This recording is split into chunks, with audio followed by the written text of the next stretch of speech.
Welcome. Tonight, we're going to spend 2 hours together in the Psalms. Not rushing, not teaching, just reading. Slowly.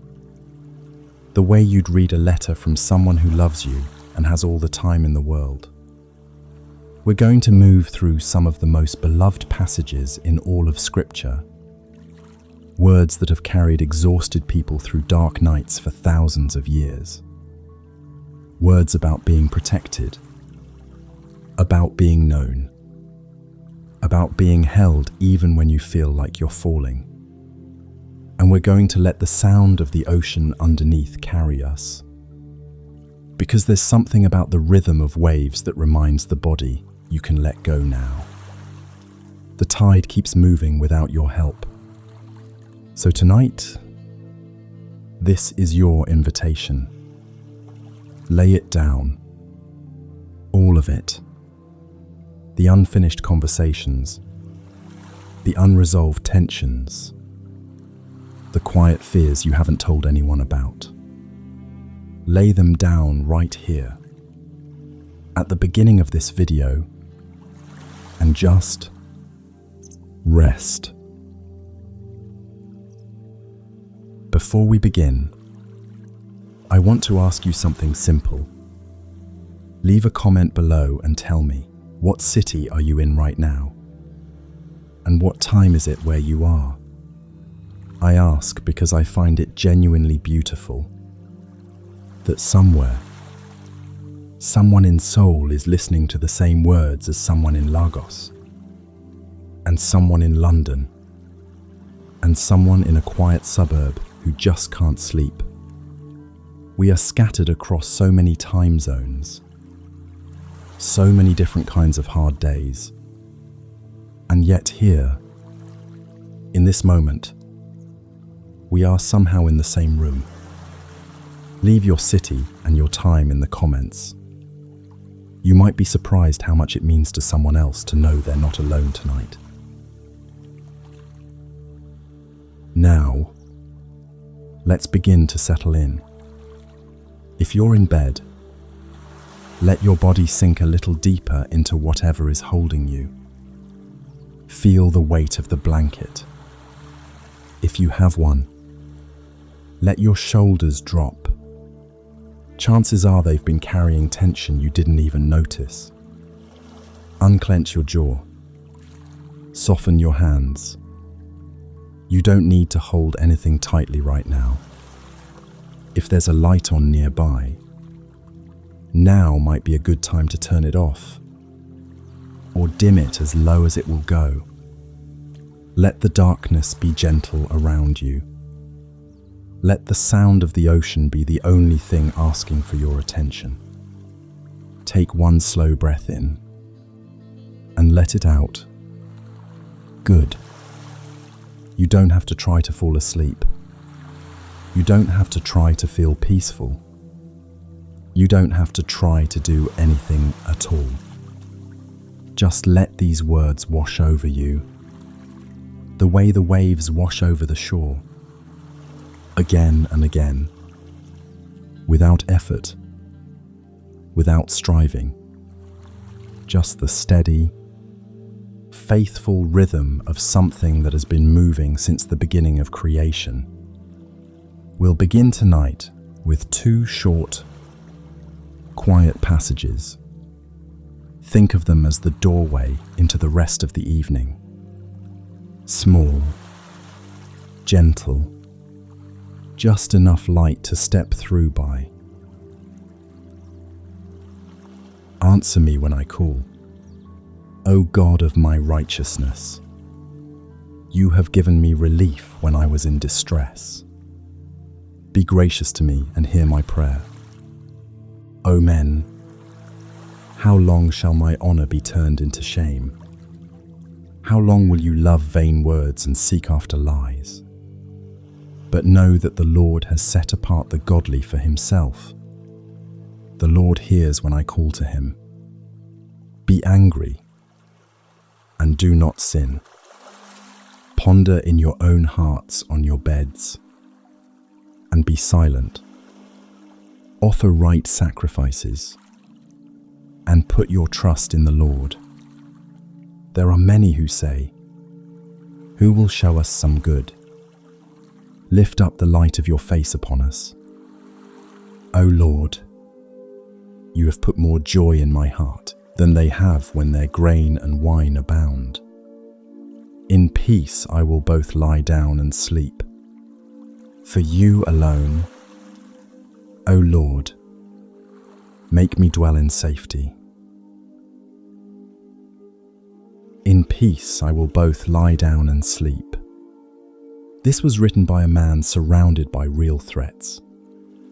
A man who knew betrayal, who knew fear, who knew what it felt like to lie awake in the dark with a mind full of genuine danger.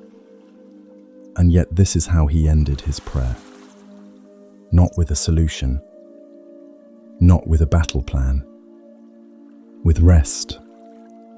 For you alone, O Lord, make me dwell in safety. There's a quiet act of defiance in that line. Choosing to lie down and sleep when the problems haven't resolved. That is not denial.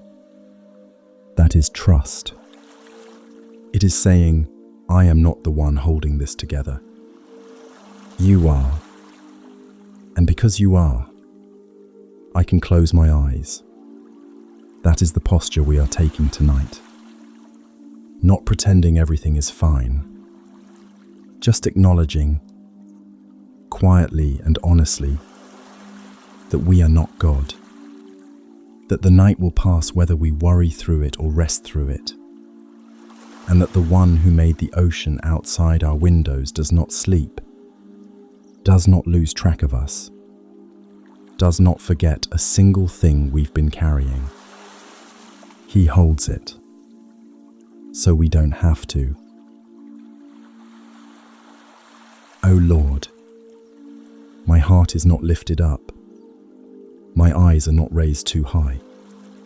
I do not occupy myself with things too great and too marvelous for me. But I have calmed and quieted my soul, like a weaned child with its mother. Like a weaned child is my soul within me. O Israel, hope in the Lord from this time forth and forevermore. A weaned child with its mother, not a hungry child, crying and reaching, not an anxious child, straining for something just out of reach. A weaned child, one who has moved past the desperate need, who knows the mother is there and simply rests, not needing anything in that moment except the presence itself, just being held, quietly, completely. That is the only invitation tonight. You don't need to understand everything. You don't need answers to the things that have been weighing on you. You don't need to figure out the next step or fix the thing that's broken or know how the story ends. You are allowed to be exactly like that child. Held, quiet, wanting nothing except to be close. I have calmed and quieted my soul. Let that be your only prayer right now. Not a long prayer, not a polished one.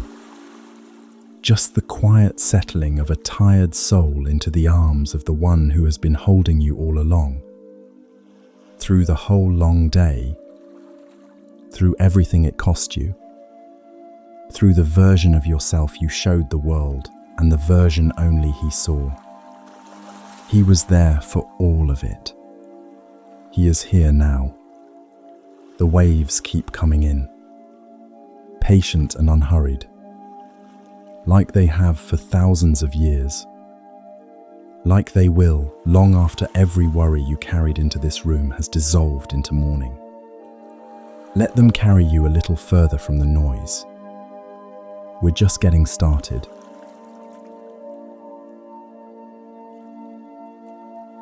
There is a reason Psalm 23 is the most recognized passage in all of Scripture. Not because it's the most dramatic, not because it tells the grandest story, but because it reaches into something so simple, so ancient, so deeply human, the need to know that someone is watching over you, that you are not wandering alone, that the path ahead, even when it passes through places that frighten you, is a path someone you trust has already walked. These words have outlasted every empire that existed when they were written. They have been whispered by people in every language, in every century, in every kind of darkness human beings have known, in hospital rooms at 3 a.m, in quiet bedrooms exactly like wherever you are right now. Tonight, let them be new again. Don't let familiarity make you rush through them. Read them the way you'd read a letter you've been waiting a long time to receive. The Lord is my shepherd. I shall not want. He makes me lie down in green pastures. He leads me beside still waters. He restores my soul. He leads me in paths of righteousness for his name's sake. Even though I walk through the valley of the shadow of death, I will fear no evil, for you are with me. Your rod and your staff, they comfort me.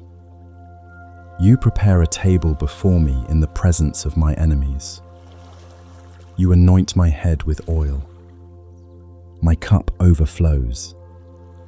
Surely goodness and mercy shall follow me all the days of my life, and I shall dwell in the house of the Lord forever.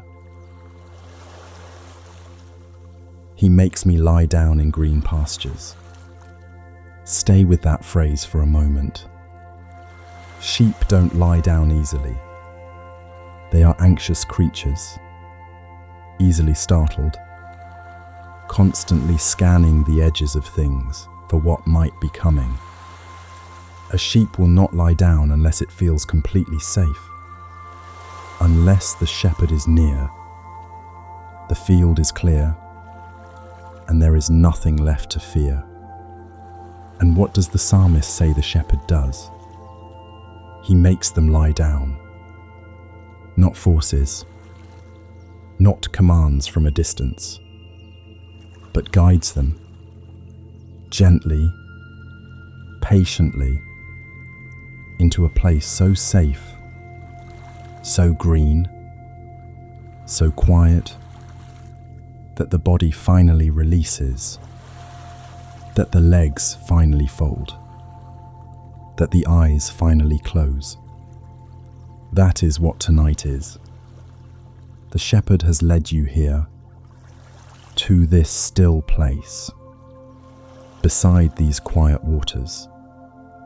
He has been watching you all day, through everything it asked of you, through the moments you were holding it together and the moments you barely were.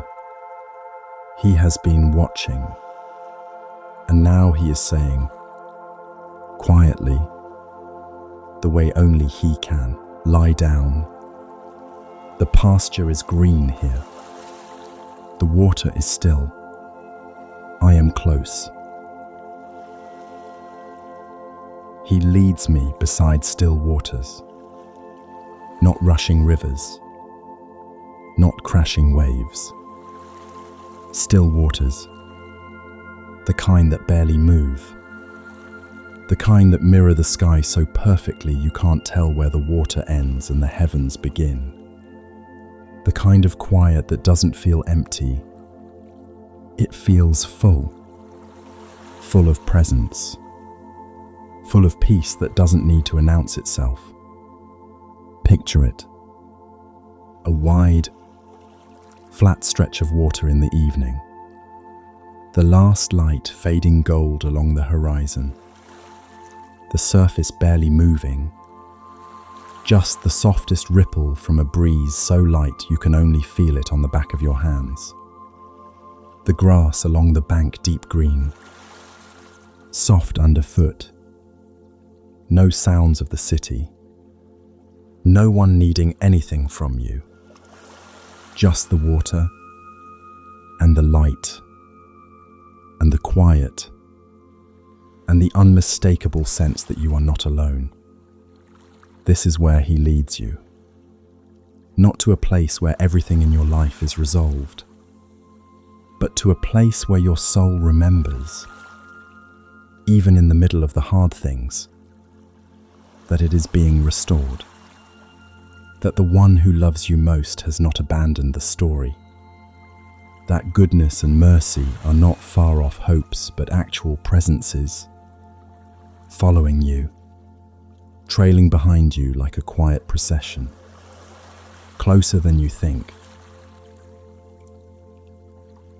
Even though I walk through the valley of the shadow of death, I will fear no evil, for you are with me. This verse doesn't pretend the valley isn't real. It doesn't say, I will walk around the valley, or I will never have to go near the valley. It says, even though I walk through it, the valley is there. The shadow is real. The darkness is acknowledged, but so is the presence. For you are with me. 4 words, and they change everything. Whatever valley you have been walking through lately, and perhaps you know exactly which one I mean, the one that came to mind just now, you have not been walking it alone. Even in the moments it felt most lonely. Even in the stretches where you couldn't feel anything, couldn't sense his presence, couldn't hear his voice. The shepherd does not abandon the sheep in the valley. That is precisely where he draws closest. Your rod and your staff, they comfort me. The rod to fight off what threatens, the staff to guide, to pull back when the sheep wanders too close to the edge. Both signs of the same thing. Attentive, active, personal care. Not a distant God who set things in motion and stepped back. A shepherd who is close enough to reach out and touch you. Surely goodness and mercy shall follow me all the days of my life. Not sometimes. Not on the good days. Not when you've been faithful enough or gotten it right enough. All the days. The days you were proud of and the days you'd rather forget. The ordinary Tuesdays and the devastating Fridays. The days you felt his presence like warmth in your chest, and the days you felt absolutely nothing. On every single one of those days, goodness and mercy were there, following you, patient as a shepherd, faithful as the tide. Let that be something you actually receive tonight, not just read past. Every day of your life, including today, with everything it held, goodness and mercy were present. You may not have seen them clearly, but they were there. They are here now. And I shall dwell in the house of the Lord forever. Not visiting, not passing through, dwelling. This is your permanent address. The place you always have the right to return to, no matter how far the day has taken you from it. The door is always open. The light is always on. Now, without breaking the quiet we've built, we move into Psalm 16, a shorter psalm, but one filled with the kind of deep settledness that only comes from someone who has genuinely learned, not just believed, but learned through experience where his security lies.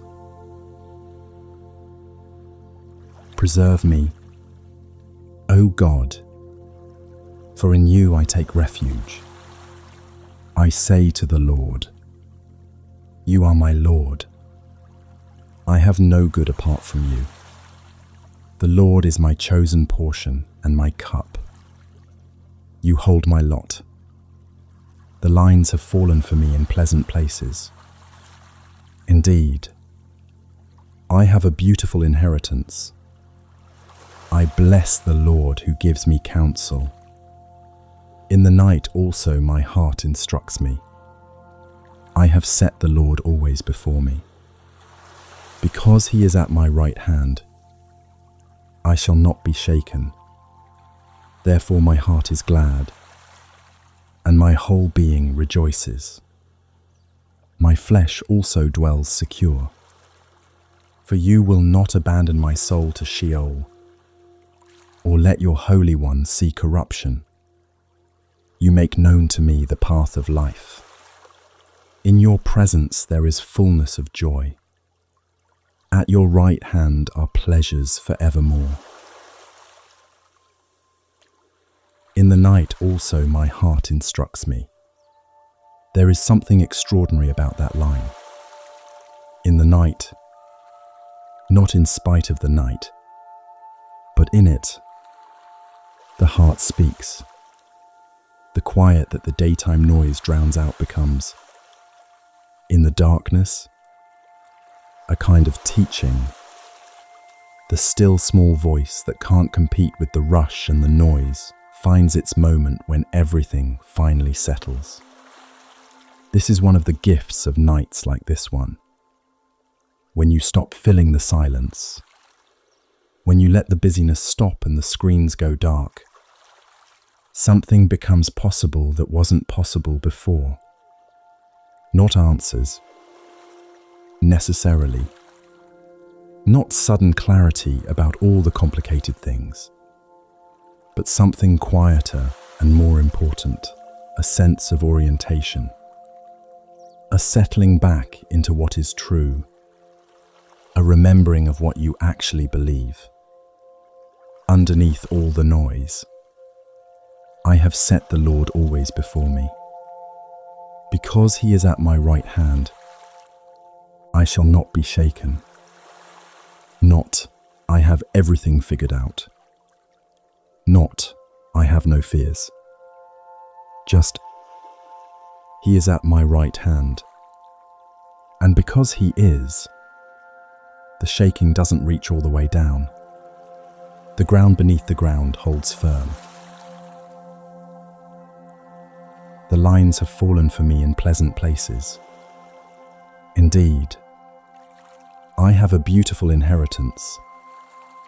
This is not a man whose life had no difficulty.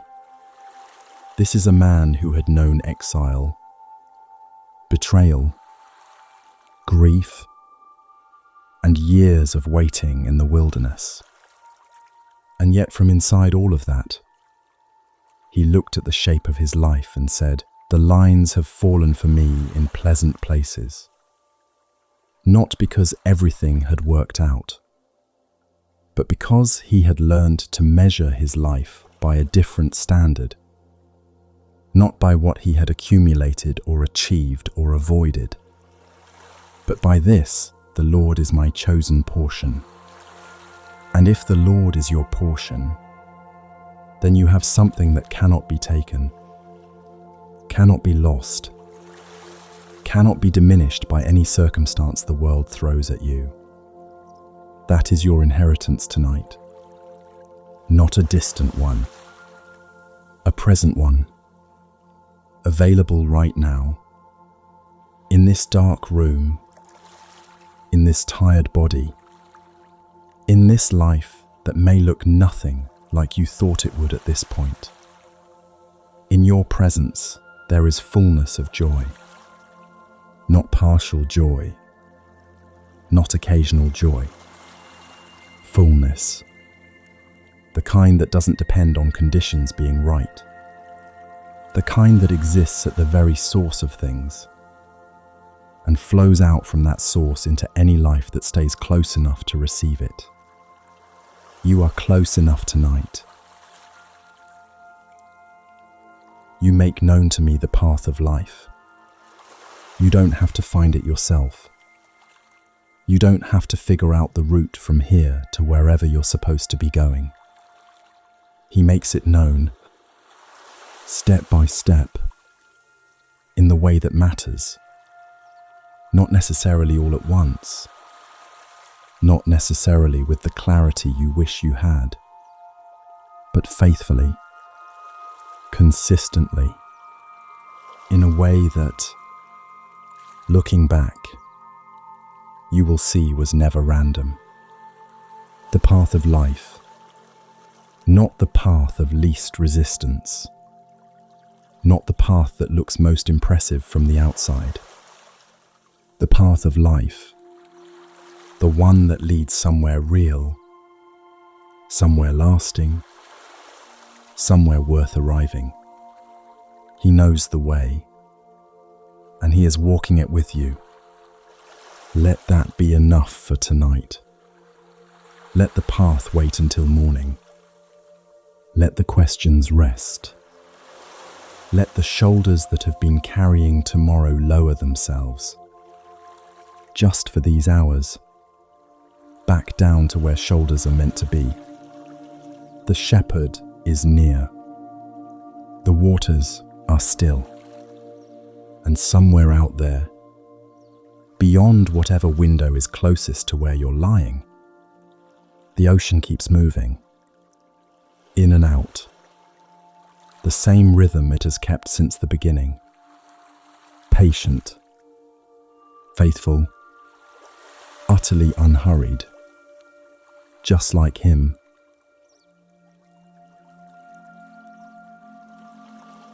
Something is shifting now. You can probably feel it. If you've been with us since the beginning, the body a little heavier, the thoughts a little slower, the space between one idea and the next a little wider than it was when you first pressed play. That is not nothing. That is the beginning of what this evening is for. But there's often one more layer underneath the tiredness. One more thing the body releases only after the mind has finally agreed to stop working. A tension so habitual you stopped noticing it was there. The low hum of vigilance that runs in the background even when nothing is actively wrong. The part of you that is always, on some level, braced. Psalm 46 was written for exactly that part. God is our refuge and strength, a very present help in trouble.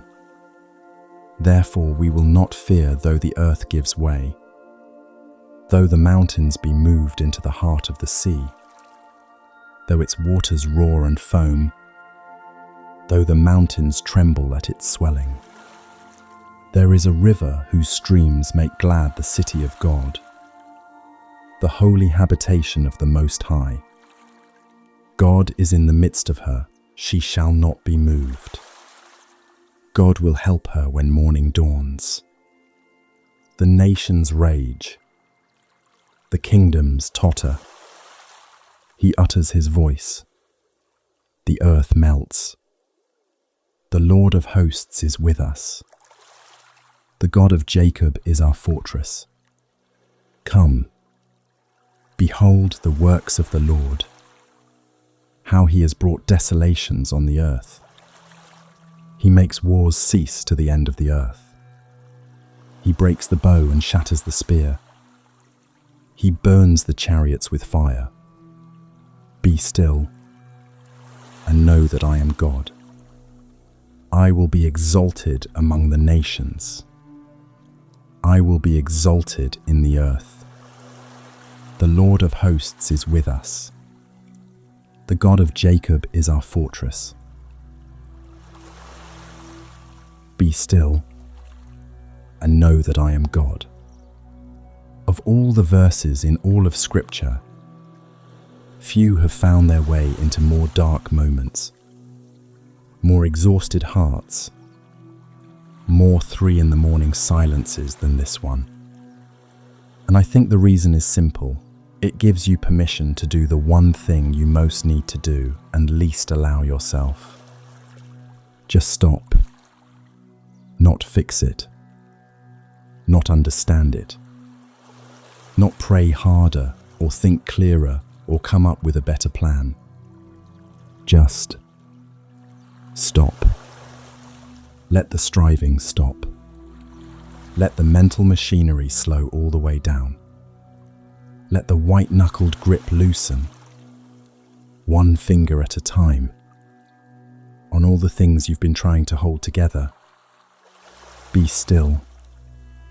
There's a version of this that sounds passive, like it's simply telling you to do nothing. But I think it's asking for something much harder than action.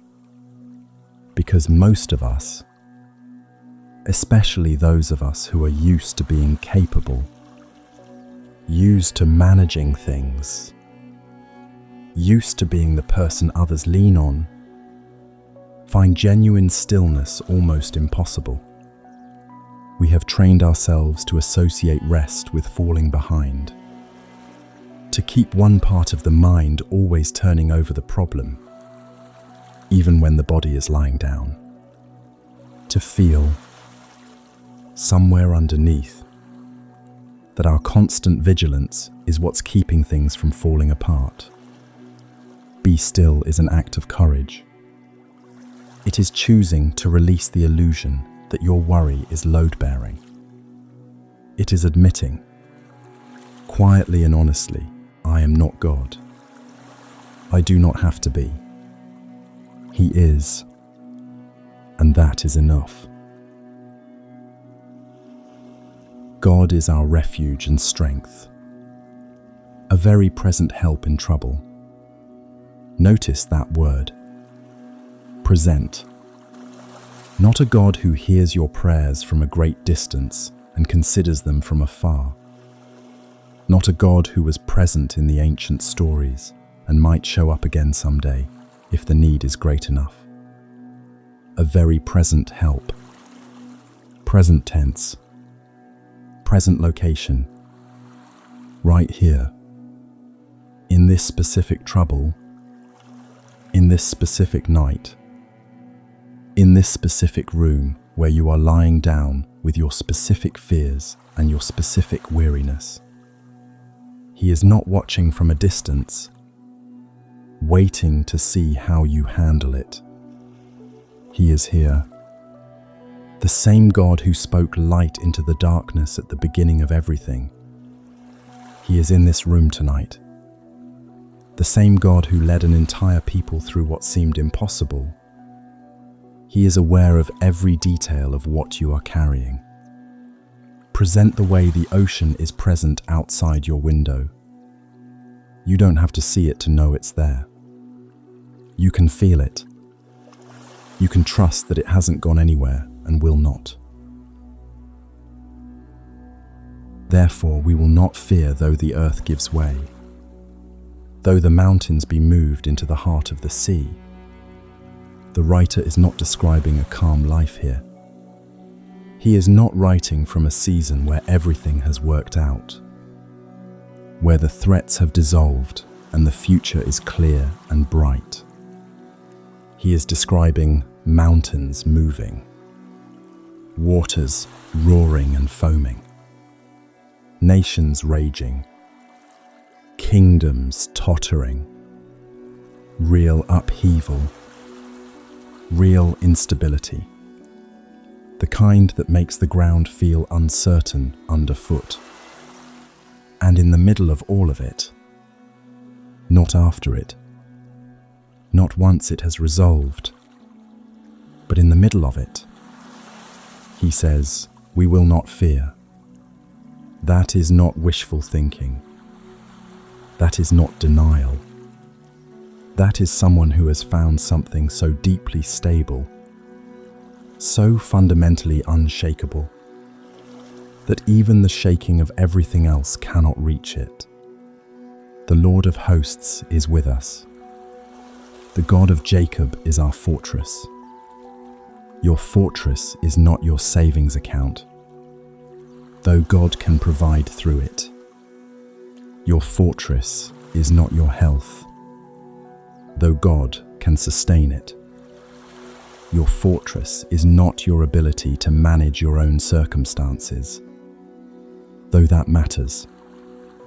Your fortress is a person, an actual, living, attentive, undefeatable person who has chosen, not because you earned it, not because you've been consistent enough, but simply because he decided to, from the very beginning, to be with you.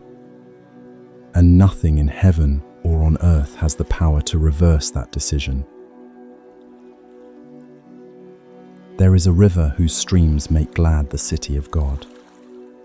In the middle of the roaring sea, there is a river, quiet, steady, glad-making, not crashing or thundering, but simply flowing, unhurried, finding its way around every obstacle, carving its path through stone given enough time.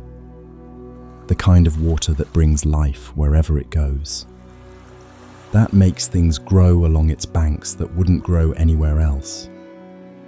That river is available to you tonight, not tomorrow, once things settle down, not someday, when you've worked through everything on the list. Right now, in the middle of whatever is unresolved and whatever is uncertain, and whatever is keeping the back of your mind from going fully quiet, there is a river, still flowing, still glad-making, still finding you exactly where you are. Can you feel it? Even slightly?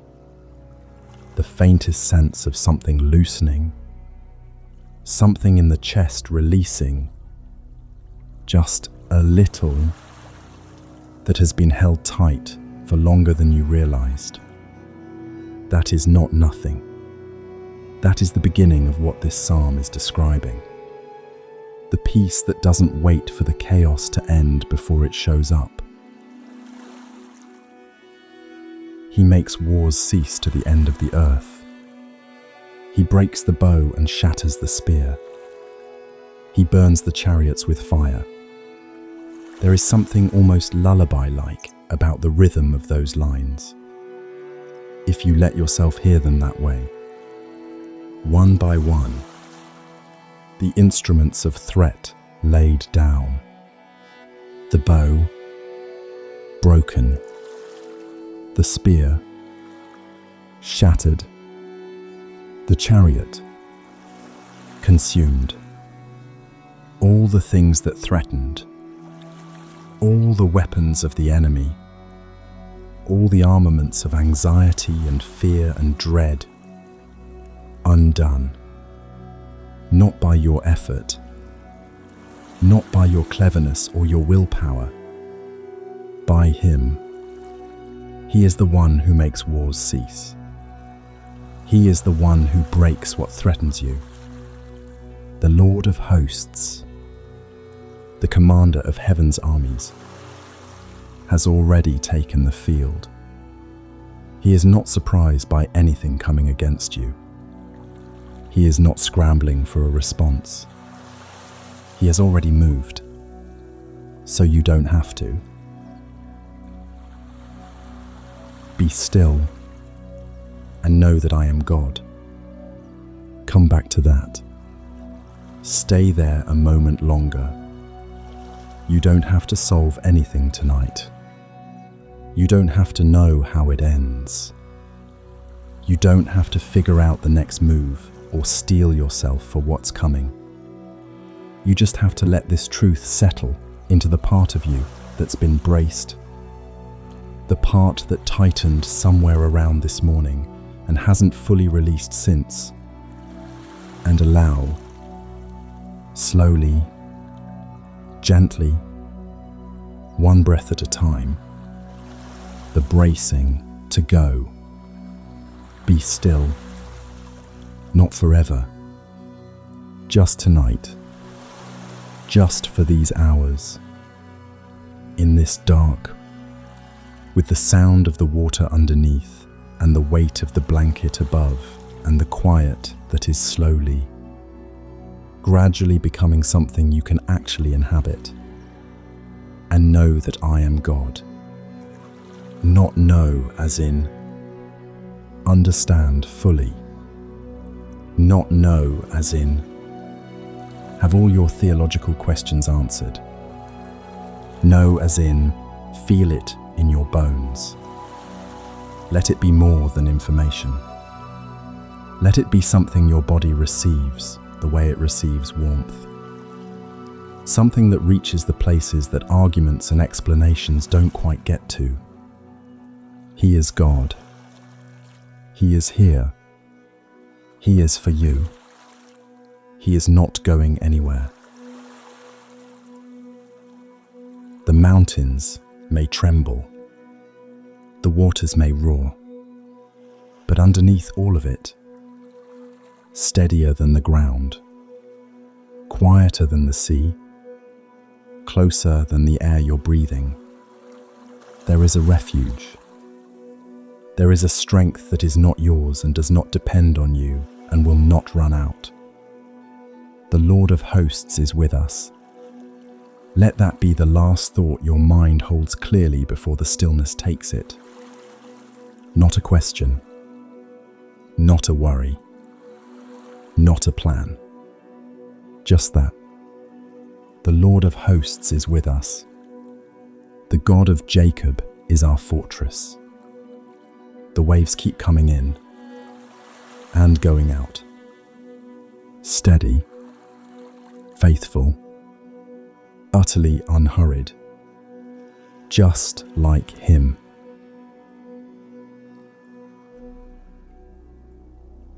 Underneath the tiredness, underneath the worry, underneath even the relief of beginning to let go, there is usually something quieter.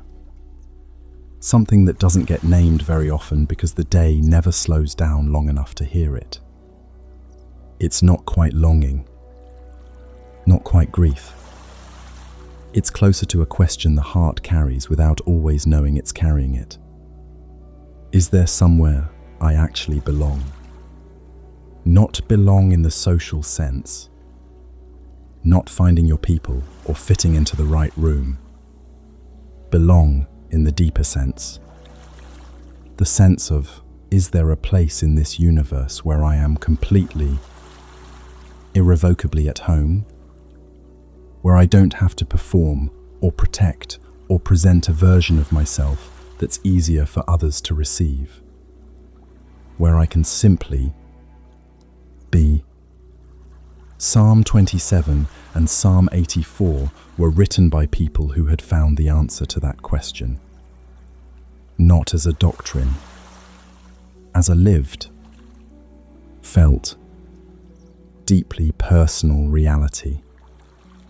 And tonight, from inside the quiet we've been building together, I want to read them to you slowly enough that the answer might find you too.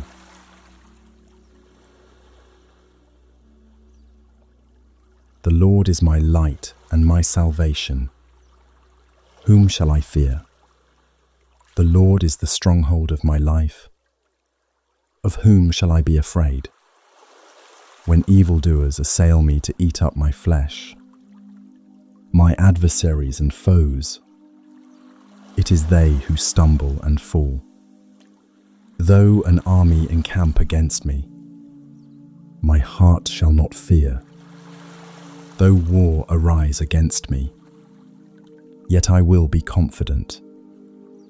One thing have I asked of the Lord, That will I seek after, that I may dwell in the house of the Lord all the days of my life, to gaze upon the beauty of the Lord and to inquire in his temple. For he will hide me in his shelter in the day of trouble. He will conceal me under the cover of his tent. He will lift me high upon a rock. And now my head shall be lifted up above my enemies all around me. And I will offer in his tent sacrifices with shouts of joy. I will sing and make melody to the Lord. Hear, O Lord, when I cry aloud. Be gracious to me and answer me. You have said, seek my face. My heart says to you, your face, Lord, do I seek. Hide not your face from me. Turn not your servant away in anger. O you who have been my help, cast me not off, forsake me not. O God of my salvation, for my father and my mother have forsaken me, but the Lord will take me in. Teach me your way, O Lord, and lead me on a level path because of my enemies. Give me not up to the will of my adversaries, for false witnesses have risen against me, and they breathe out violence. I believe that I shall look upon the goodness of the Lord in the land of the living. Wait for the Lord. Be strong, and let your heart take courage. Wait for the Lord.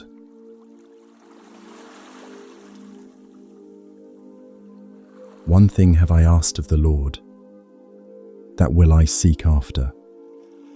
Just one thing, not a list, not a negotiation. One thing. And when you read what that one thing is, you might expect something more urgent, healing, or deliverance, or provision for something desperately needed. All of those needs were real in David's life. The enemies were real. The danger was real. The uncertainty was very real. And yet the one thing he asked for, the single desire that rose above everything else when he stripped away the noise and got honest about what he actually wanted most, was simply this: to dwell in the house of the Lord all the days of my life, to gaze upon the beauty of the Lord, not to win, not to be vindicated, not even to be safe, though safety mattered, just to be near, to stay close, to spend his days in the presence of the one who was, to him, more beautiful than anything else in the world. There is something quietly confronting about that, if you let yourself feel it. Because most of us, if we're honest, have a much longer list of one things. One thing I need is for this relationship to be restored. One thing I need is for the finances to stabilize. One thing I need is for the fear to stop, for the person I love to come back, for the uncertainty to resolve into something I can actually live with. All of those needs are real. All of them matter. God is not dismissing any of them. But David had all of those needs too. And still, when he got quiet enough to hear his own heart, what rose to the surface was not the need for resolution. It was the need for presence. For he will hide me in his shelter in the day of trouble. He will conceal me under the cover of his tent. He will lift me high upon a rock. That image, being lifted high upon a rock, is not the image of someone rescued from all difficulty. It's the image of someone given a vantage point, elevated just enough above the chaos to see it clearly, to see that it is smaller than it felt when you were standing in the middle of it, to see the horizon beyond it, to remember that the story is longer than this chapter. That is what closeness to God does. It doesn't remove you from the hard things, but it lifts you just high enough that the hard things stop being the only thing you can see. For my father and my mother have forsaken me, but the Lord will take me in. I want to pause on this line, because for some people listening tonight, this is the line that matters most. Maybe you know what it feels like to be let down by the people who were supposed to be your safe place. Maybe the abandonment wasn't literal. Maybe it was emotional, or subtle, or so long ago you've stopped calling it what it was. But something in you learned, early, that the people closest to you might not stay. That love has conditions. That home is something you have to earn and can lose. For my father and my mother have forsaken me. David doesn't spiritualize past the wound. He doesn't wrap it in tidy theological language. He names it plainly, honestly, and then, in the very next breath, he says something that is either the most naive thing ever written or the most profound. But the Lord will take me in. The word in the original carries the sense of gathering. The way you'd gather a child who has been left out in the cold. Drawing them in. Bringing them inside. Closing the door behind them. Not as a transaction, as a belonging. Whatever your history with the people who were supposed to be your home, whatever wounds live in the places where safety should have been built, that sentence is for you tonight. You have been taken in, not because you found the right words or finally became worthy of it, but because He decided to gather you long before you knew you needed gathering. And He does not change His mind. I believe that I shall look upon the goodness of the Lord in the land of the living, not only in the afterlife, not only in some resolution beyond this world, in the land of the living, here, in this life, in the remaining chapters of your story, however many there are, and however unclear their shape feels right now. Hold on to that. When the waiting feels endless and you can't see how the goodness is going to find its way into the particular landscape of your particular situation, hold on to that. Not as a vague hope, as a specific, confident belief. I shall look upon the goodness of the Lord. Wait for the Lord. Be strong, and let your heart take courage. Wait for the Lord. Now we move into Psalm 84. And if Psalm 27 is about seeking the presence of God, Psalm 84 is about what it feels like to finally arrive there.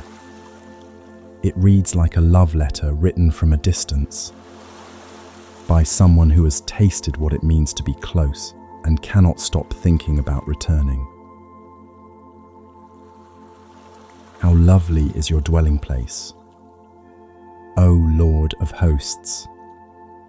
My soul longs, yes, faints for the courts of the Lord. My heart and flesh sing for joy to the living God. Even the sparrow finds a home, and the swallow a nest for herself. where she may lay her young. At your altars, O Lord of hosts, my King and my God. Blessed are those who dwell in your house, ever singing your praise. Blessed are those whose strength is in you, in whose heart are the highways to Zion. As they go through the valley of Baca, they make it a place of springs. The early rain also covers it with pools. They go from strength to strength. Each one appears before God in Zion.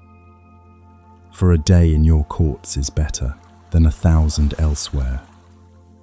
I would rather be a doorkeeper in the house of my God than dwell in the tents of wickedness. For the Lord God is a sun and shield. The Lord bestows favor and honor. No good thing does he withhold from those who walk uprightly. O Lord of hosts, blessed is the one who trusts in you. Even the sparrow finds a home, and the swallow a nest for herself. A sparrow, small, unremarkable, the kind of bird no one particularly notices. Finding a home, not a grand home, not a home earned by being exceptional, just a home, a place to land, a place to bring her young, a place that is simply and completely hers. And where does she find it? At your altars, O Lord of hosts, in the presence of God, the tiniest, most ordinary creature, finding her home not in the impressive places, but simply near him, as if the greatest address in the universe is not a palace or a paradise, but close to the Most High. If a sparrow finds a home there, if the most unremarkable bird finds her nest in that presence, then surely you, whom he knows by name, whom he made in his image, whom he loved before the foundations of the world, are welcome there, more than welcome, at home. As they go through the valley of Baca, they make it a place of springs. The valley of Baca means, in Hebrew, the valley of weeping, a dry, difficult stretch that pilgrims pass through on the way to Jerusalem, the kind of terrain that takes more out of you than you expected to give. Dusty, relentless, the kind of road that makes you wonder, somewhere around the middle of it, if the destination is really worth this. And yet, those who walk through it with their hearts oriented toward God do something remarkable. They don't just survive it, they transform it. The tears become water. The dry ground becomes springs. The early rain covers it with pools. Your valley of Baca, whatever it has been, whatever it is right now, is not the final word on where you're headed. It is part of the road. And the God who walks it with you is not passive in it. He is making something of the hard parts. The places that cost you most are becoming the places where something unexpected takes root. They go from strength to strength, not from strength to collapse, not from strength to barely holding on, from strength to strength. Each valley crossed, each long night that finally became morning, they accumulate into something real, a quieter confidence, a faith that has been tested enough to know it holds. For a day in your courts is better than 1,000 elsewhere. One day, just one, in the presence of God, worth more than 1,000 days of everything the world offers as a substitute. The busyness, the achievement, the approval, the accumulation of things that feel important until you're lying in the dark at the end of another day and realize none of them have touched the deep place.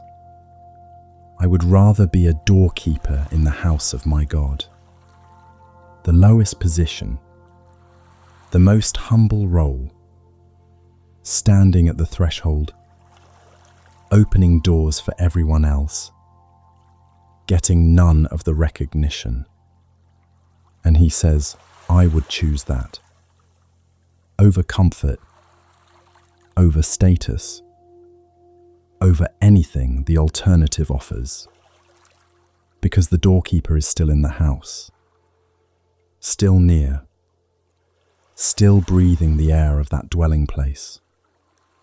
Tonight, you are not a doorkeeper. You are a beloved child. You are not standing at the threshold wondering if you're allowed in. You have been taken in, gathered, hidden under the cover of his tent. The door is not just open for you. This is your home. No good thing does he withhold from those who walk uprightly. Rest in that. Not as a transaction, not as if faithfulness purchases blessing like a vending machine, but as a description of who he is. He is not withholding from you. He is not holding back the good things to see how long you'll wait. He is a good father, moving in ways you don't always see, working in the spaces between the things you can track, bringing about something that, when you finally see it clearly, you will recognize as having been worth the wait.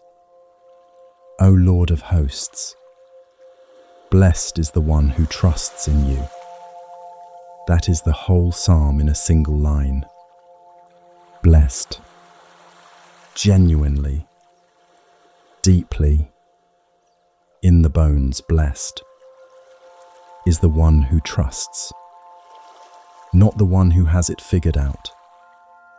Not the one who never doubts. The one who trusts.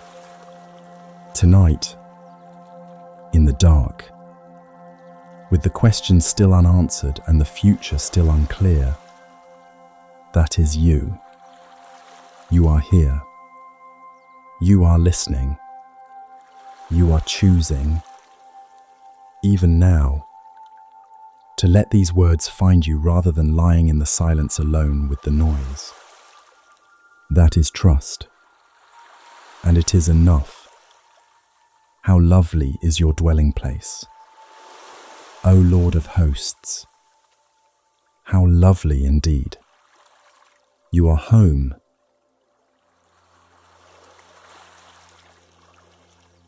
The quiet has a different quality now. Not the effortful quiet of the beginning, when stillness was something you were trying to achieve. This is quieter than that. More settled. The kind that arrives on its own when the body has finally stopped bracing and the mind has begun, slowly, to release its grip on the day. From inside that quiet, something becomes possible that isn't possible when we're moving too fast to notice. We can count, not the things that went wrong, though the mind often reaches for those first in the dark. Not the things still unresolved, still waiting, still sitting in the pile of what tomorrow will ask of you. Something else. Something the busyness of the day consistently crowds out. The quiet accumulation of mercies that arrived without announcement, without fanfare, without asking to be acknowledged. The morning that came after the night you weren't sure you could get through. The moment someone said exactly the right thing without knowing you needed it. The door that closed and the one that opened in its place, which you didn't recognize as a gift until later. The breath in your lungs right now. This one, and this one, each one a small, unremarkable miracle that has been happening without your help your entire life. Psalm 34 and Psalm 63 are two of the most beautiful acts of counting in all of Scripture, written from very different circumstances. One in a moment of dramatic, almost comedic deliverance. One from a wilderness of genuine thirst and exhaustion, and yet both arriving at the same place. Both finding, even in difficulty, a reservoir of gratitude that runs deeper than circumstance. Both discovering that when you start counting, you find more than you expected. I will bless the Lord at all times. His praise shall continually be in my mouth. My soul makes its boast in the Lord. Let the humble hear and be glad. Oh, magnify the Lord with me, and let us exalt his name together. I sought the Lord, and he answered me and delivered me from all my fears.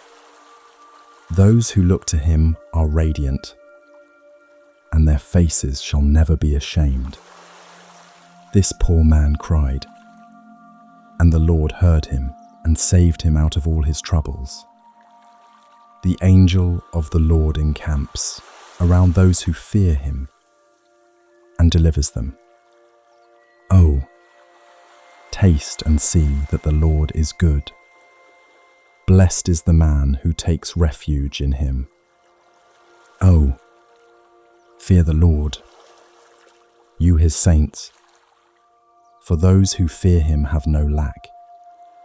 The young lions suffer want and hunger, but those who seek the Lord lack no good thing.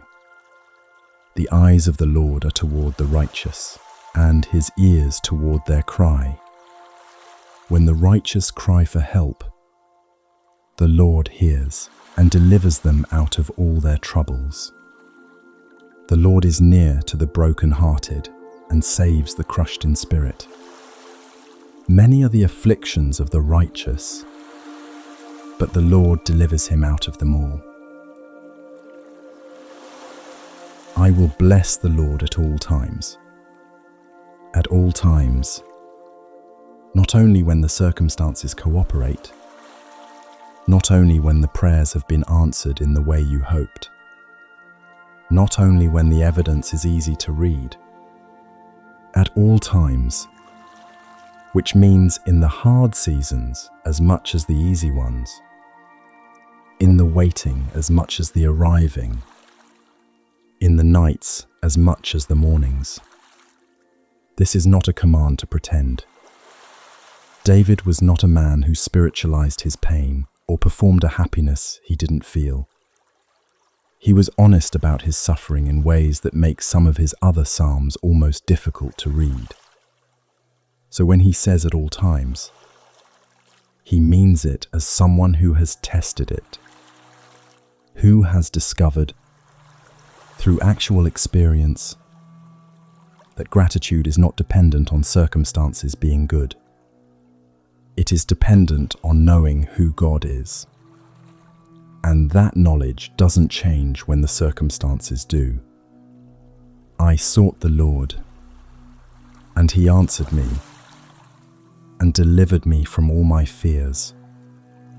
All of them, not some, not the manageable ones, the fears that would have resolved on their own eventually. All, which means the deep ones too, the fears you barely name even to yourself, The ones that have been with you so long they feel like personality traits rather than fears. The Lord hears those too.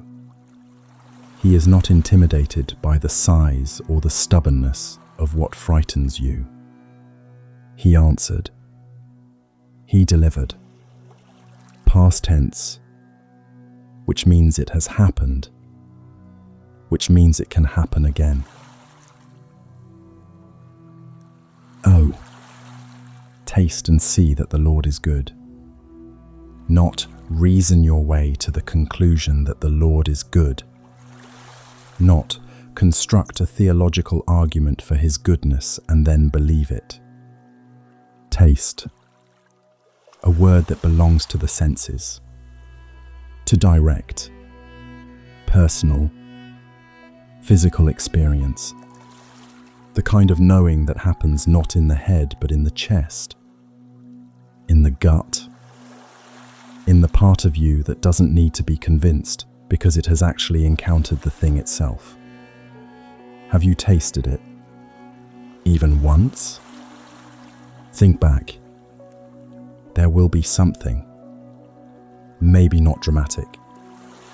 Maybe not a miracle anyone else would recognize as one. But a moment, perhaps in this very night, in the last hour, in the slight loosening of something that had been tight for a long time, where you tasted, even faintly, that he is good. Hold that. Let it be evidence. Let it be the small, quiet proof that the larger promise is true. The Lord is near to the brokenhearted and saves the crushed in spirit. Near, not watching from a careful distance, cautious about getting too close to the mess of human grief. Near, close enough to hear breathing, close enough to catch someone falling. The word in the original suggests proximity, the kind of nearness that is physically present, not merely spiritually theoretical. The broken-hearted, the crushed in spirit, not the composed, not the ones who have worked through their grief efficiently and arrived at acceptance. The broken-hearted, still in the middle of it, still feeling the fracture. I still not quite sure how to hold the pieces. And the crushed in spirit, not merely sad, not merely discouraged, but crushed. The ones for whom the weight has been, at some point, almost too much. To those people, not someday, not once they've healed enough. He is near, right now, tonight. Wherever the brokenness lives in you, wherever the crushing has happened, that is precisely the address he moves toward. Many are the afflictions of the righteous, but the Lord delivers him out of them all. Many. He doesn't promise few. He doesn't promise that following him means the difficulty lightens or the afflictions reduce to a manageable number. He says many, which is honest, which is one of the things that makes this book trustworthy. And then he says, out of them all, everyone, not leaving any behind. Not delivering you from the easy ones and leaving you to manage the rest on your own. Out of them all. That promise extends to whatever you are in the middle of right now. Whatever affliction is heaviest tonight. Whatever you carried into this video and haven't quite been able to set down entirely, he has not forgotten it. He has not filed it away. He is working in it, even now, in the dark, in the quiet, in the space between your questions and His answers. Now we drift into Psalm 63, and the shift in texture is immediate. This psalm feels different from the moment it begins. Where Psalm 34 was written from a place of looking back on deliverance, Psalm 63 was written from inside the wilderness, before the deliverance, in the dry, thirsty, unresolved middle of something hard. David wrote this while hiding in the desert, literally, in a dry and weary land where there was no water. And what he wrote from that place is one of the most beautiful testimonies of longing in all of human literature. O God, you are my God. Earnestly I seek you. My soul thirsts for you. My flesh faints for you, as in a dry and weary land where there is no water. So I have looked upon you in the sanctuary, beholding your power and glory. Because your steadfast love is better than life, my lips will praise you. So I will bless you as long as I live. In your name I will lift up my hands. My soul will be satisfied as with fat and rich food, and my mouth will praise you with joyful lips. When I remember you upon my bed, and meditate on you in the watches of the night. For you have been my help, and in the shadow of your wings I will sing for joy. My soul clings to you. Your right hand upholds me. My soul thirsts for you. My flesh faints for you, as in a dry and weary land where there is no water. The honesty of this opening is striking. He doesn't begin by telling God how much he loves him. He begins by telling God how desperately he needs him. Thirst, fainting, the physical language of someone who has been in the desert long enough for the body to begin to feel it. There are seasons that feel like that, spiritually dry. Not because faith has been abandoned, but because the landscape has been hard for a long time and the water feels far away. The prayers feel like they're landing somewhere short of the ceiling. The presence that used to feel close feels, in those seasons, abstract.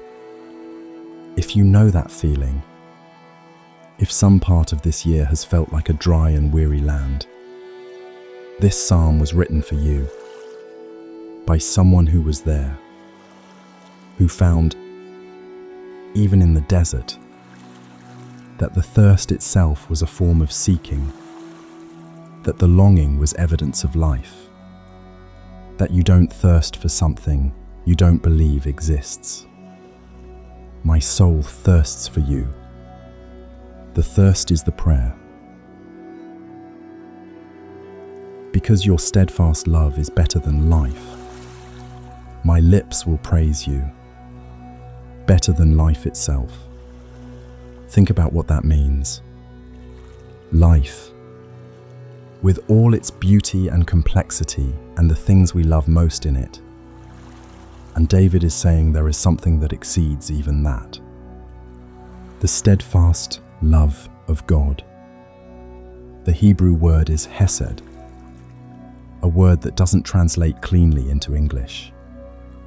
It carries faithfulness and loyalty and tender mercy all at once.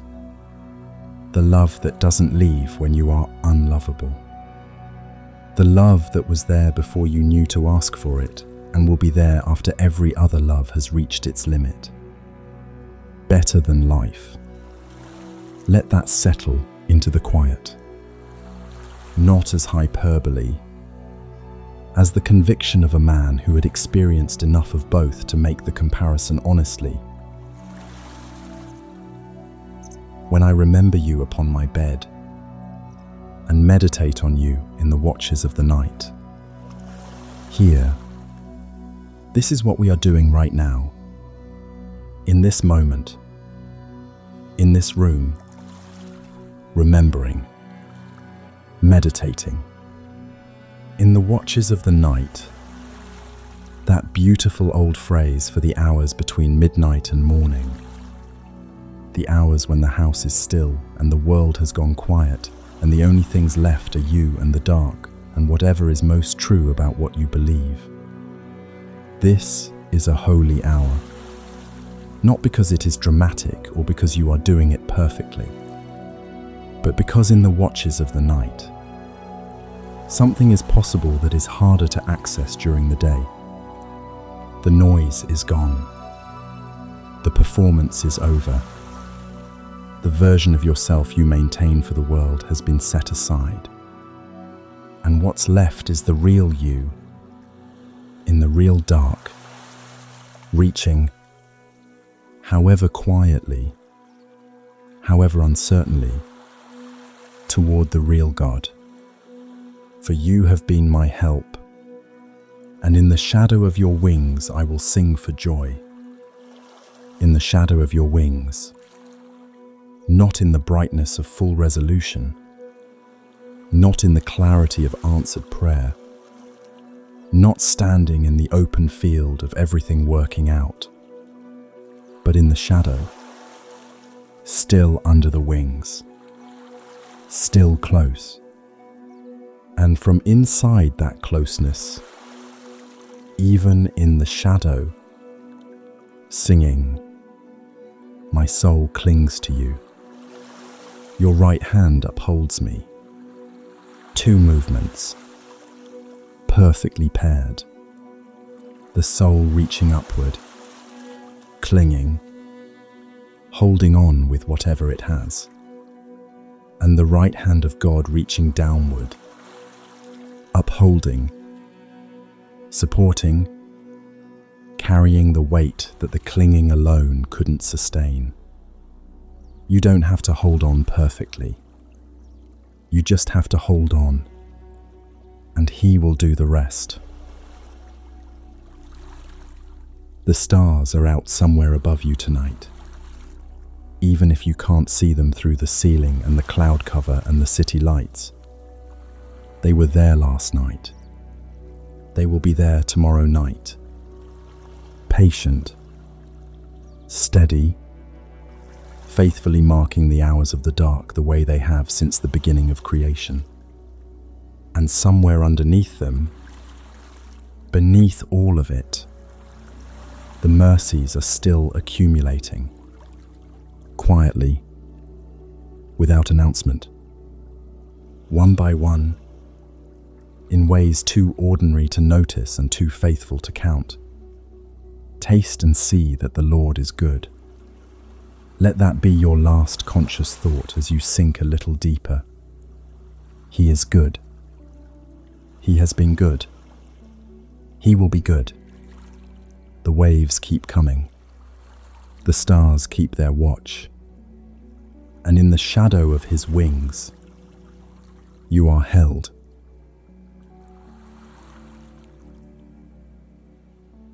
There is a fear that lives underneath most of the other fears. Not the fear of failure, though that is real. Not the fear of loss, though that cuts deep. Underneath those, quieter, older, harder to name, is something closer to this. What if, when I am fully seen, I am not enough? What if the version of me that exists when no one is watching, the one that thinks the thoughts I don't say out loud, that carries the motives I don't fully understand myself, that has the history I've never told anyone in its entirety, what if that version, fully known, is not someone worth staying for? Most of us spend enormous energy managing that fear. We curate. We present. We show the parts that are easiest to receive and keep the rest at a careful distance from anyone who might leave if they saw it. And the lonely thing about that strategy is that it works just well enough to keep us doing it, but not well enough to actually make us feel known. Because you can't feel truly loved by someone who is only loving the version of you that you've carefully constructed for them. Somewhere underneath, you know they haven't seen the whole thing. Psalm 139 is the answer to that fear. Not a theological answer. Not an argument. An encounter. An invitation to stand completely exposed before the one who has always seen everything and discover that his response to full knowledge of you is not withdrawal. It is closer.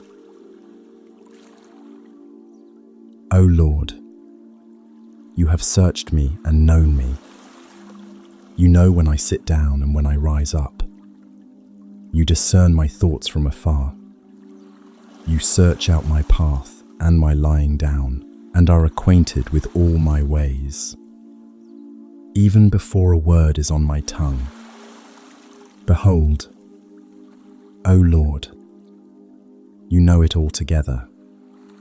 You hem me in, behind and before, and lay your hand upon me.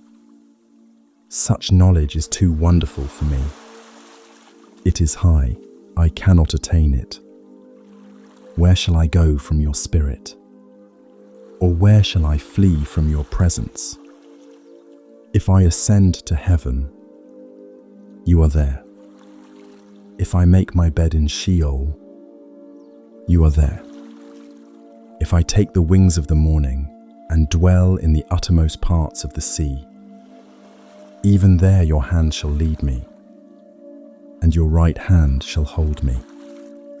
If I say, surely the darkness shall cover me, and the light about me be night, even the darkness is not dark to you.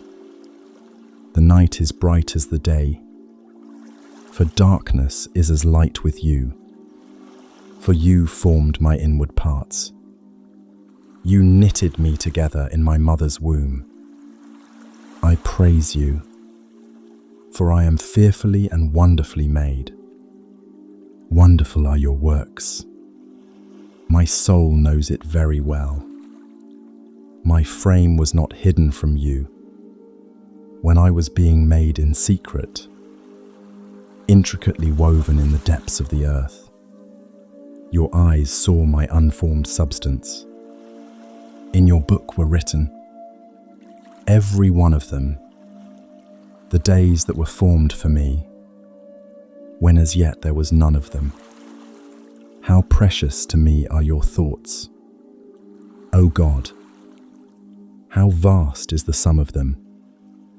If I would count them, they are more than the sand. I awake, and I am still with you.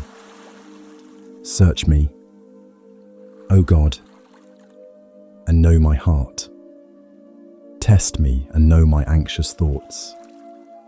See if there be any grievous way in me, and lead me in the way everlasting.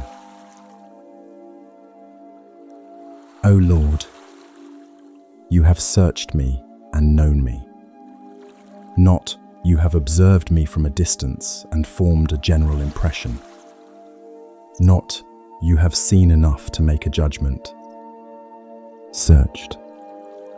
The word carries the image of someone going through every room, opening every drawer, looking behind every door that has been kept closed, examining what is in the corners, in the places where the light doesn't reach, in the parts of the house that the owner is not proud of. Every room, every drawer, every dark corner, and he already knows what is there. He has always known. There is nothing you could confess tonight that would constitute new information for him. There is no thought you have had, No motive you have half understood. No version of yourself you have kept hidden from everyone else. None of it is a surprise to the one who formed you. He was there when all of it was formed. He has been there for every moment of the life that produced it. You know when I sit down and when I rise up. You discern my thoughts from afar, the ordinary moments and the significant ones, the public ones and the private ones, the ones you remember and the ones that have dissolved into the general blur of years lived. He has been present for all of them, attentive for all of them, not surveilling. That is not the tone of this psalm. The tone is intimate. The tone is the attentiveness of someone who is fascinated by you, who watches not to find fault but because they genuinely cannot look away. Even before a word is on my tongue, behold, O Lord, you know it all together. Before the word forms, before you have decided how to say it, before you have chosen which version to offer, before the editing and the self-censoring and the careful management of what you let out, he already knows it. The unedited version, the raw one, the one you would never say out loud. And he is still here. That is not a threat. That is the most liberating sentence in the world. If you let it be, you cannot drive him away with your honesty. You cannot say anything to him that would make him love you less, because he already knows everything there is to know, and he is still here, still attentive, still leaning in. You can stop performing, even in your prayers, even in the privacy of your own mind. You can let the real thoughts come forward, the ones that feel too small or too ugly or too confused to bring to God, and know that they are already known and already loved. You hem me in, behind and before, and lay your hand upon me, hemmed in, which could feel, depending on the day, either like being enclosed or being embraced. And I think that ambivalence is intentional, because there are seasons when the sense of being surrounded by God feels like comfort, and seasons when it feels like confinement. Seasons when you want more room to run, more space to make your own choices, more distance from a presence that sees too much. But what the psalmist arrives at, even sitting with both feelings, is wonder. Such knowledge is too wonderful for me. It is high, I cannot attain it. Not frightening. Wonderful. The God who knows everything about you, the whole unedited story, the whole complicated interior, the whole history of every thought and word and action. And his response to that complete knowledge is to lay his hand upon you, to stay close, to hem you in not like a wall but like an embrace. Where shall I go from your spirit? Or where shall I flee from your presence? This is one of the most honest questions in the entire book of Psalms, because it assumes the possibility of wanting to flee. It doesn't pretend that the awareness of God's presence is always comfortable. Sometimes, when the conscience is uneasy, when the gap between who you are and who you know you should be feels very wide, the presence of God is the last thing you want to move toward. And yet, if I ascend to heaven, you are there. If I make my bed in Sheol, you are there. Heaven and the depths, the heights of joy and the lowest pit, the places you go willingly and the places you end up without choosing, the bright seasons and the ones so dark you made your bed in them. Lay down in the darkness because there was nowhere else to go. Even there your hand shall lead me, and your right hand shall hold me. Even there, especially there, the presence does not thin out at the edges of your life. It does not withdraw when you reach the places you are most ashamed of, most frightened of, most certain no one would follow you into. He is already there. He was there before you arrived. His hand is in the darkness, reaching, holding, leading, not away from the hard place immediately, but through it, faithfully, all the way to the other side. If I say, surely the darkness shall cover me, and the light about me be night, even the darkness is not dark to you. The night is bright as the day, for darkness is as light with you. There are nights when you lie exactly where you are lying now and think, surely the darkness shall cover me.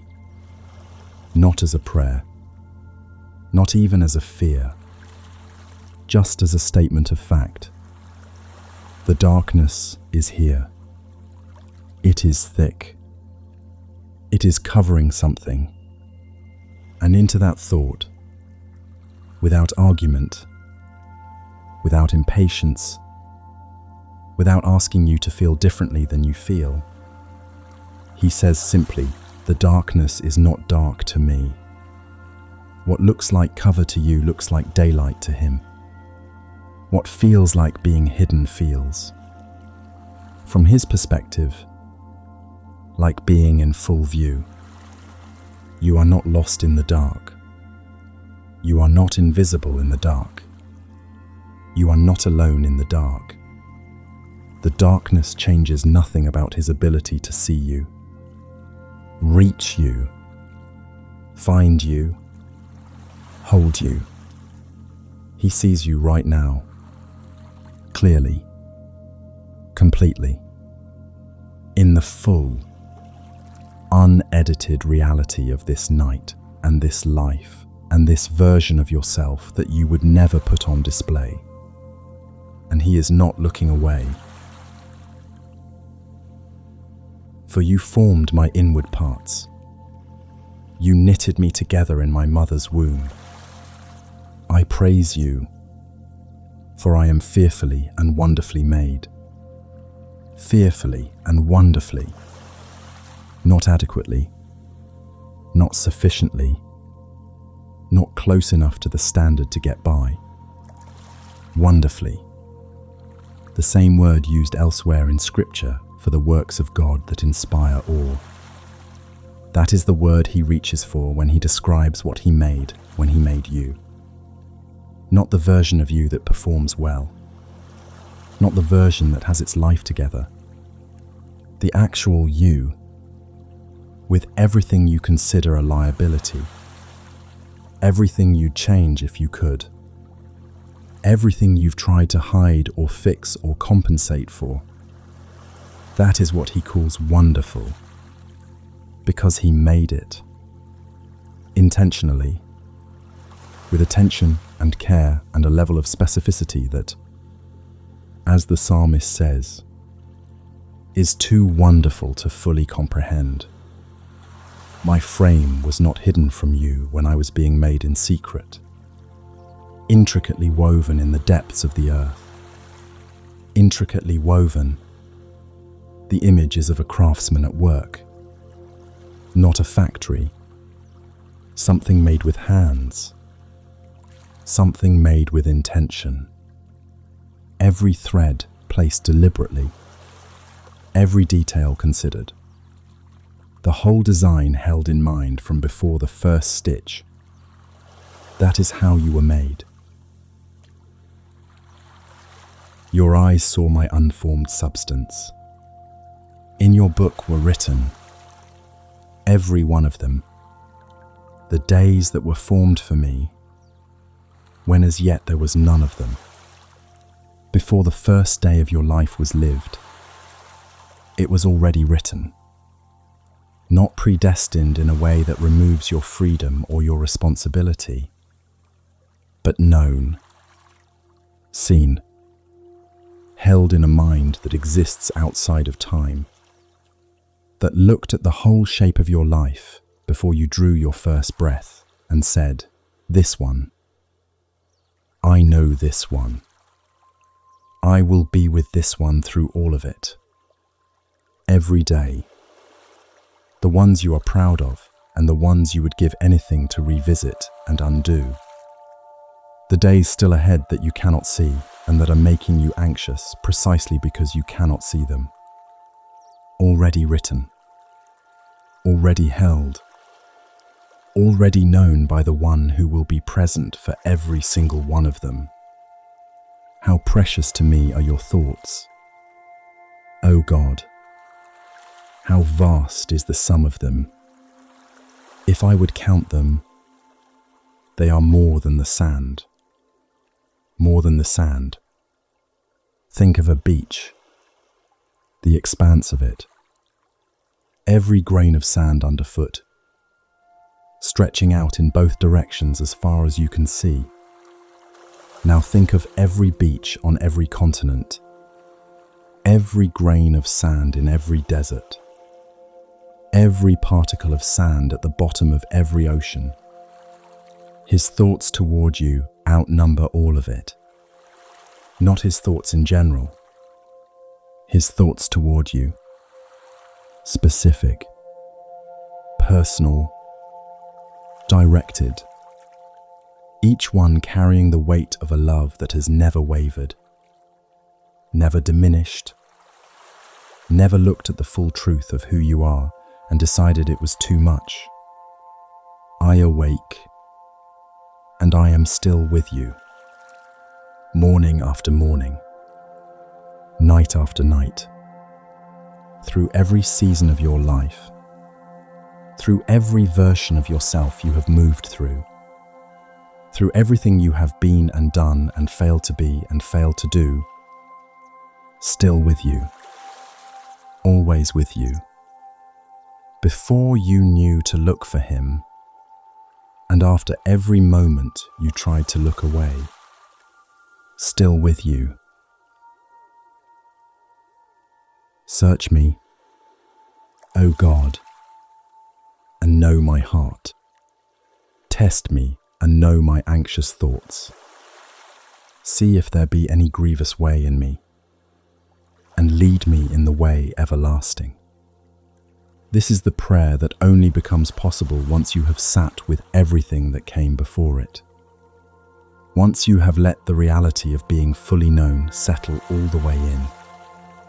Once the fear of exposure has been replaced, not by confidence in your own goodness, but by confidence in his. Search me. You are not asking him to find something to condemn. You are asking him to find what needs healing, to see what you cannot see clearly yourself, to know the anxious thoughts, the ones that circle in the background of even this quiet moment, the ones that will be waiting for you when morning comes, and to lead you through them and beyond them. Lead me in the way everlasting. Not just the next step, not just out of the immediate difficulty. The way everlasting, the long road, the one that doesn't end, the path that begins here and continues further than you can see from where you are lying tonight. He knows the way. He knows you, and he is not leading you somewhere you cannot reach. You are fully known and fully loved, Those two things, which so rarely go together in human experience, are, with him, always the same thing. The knowing and the loving are not separate. They are one motion, one unbroken act that has been directed at you since before you existed and will continue after everything else has changed. Rest in that tonight. Let it go all the way down, past the thoughts, past the worries, past the careful self-management and the performance and the fear that being fully seen is a risk you can't afford. You have already been seen, all of you, and he is still here, still close, still holding you in the dark.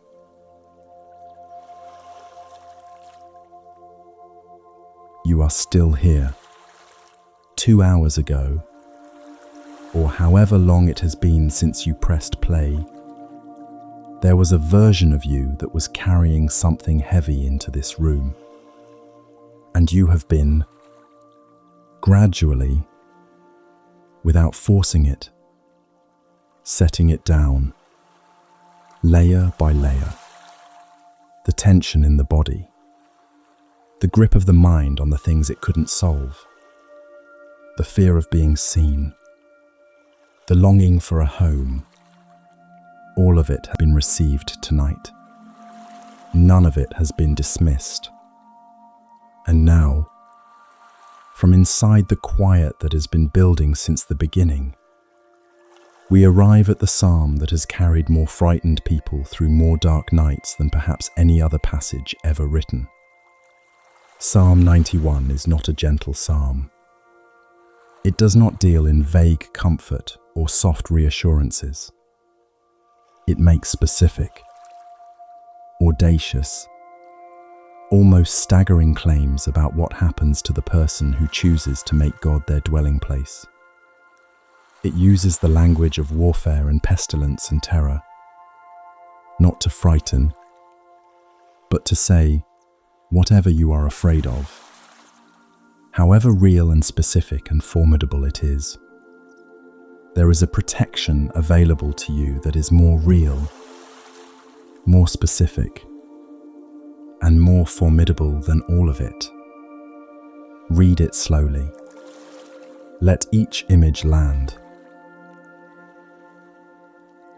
He who dwells in the shelter of the Most High will abide in the shadow of the Almighty. I will say to the Lord, my refuge and my fortress, my God, in whom I trust.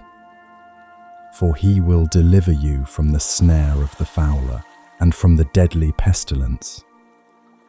He will cover you with his pinions, and under his wings you will find refuge.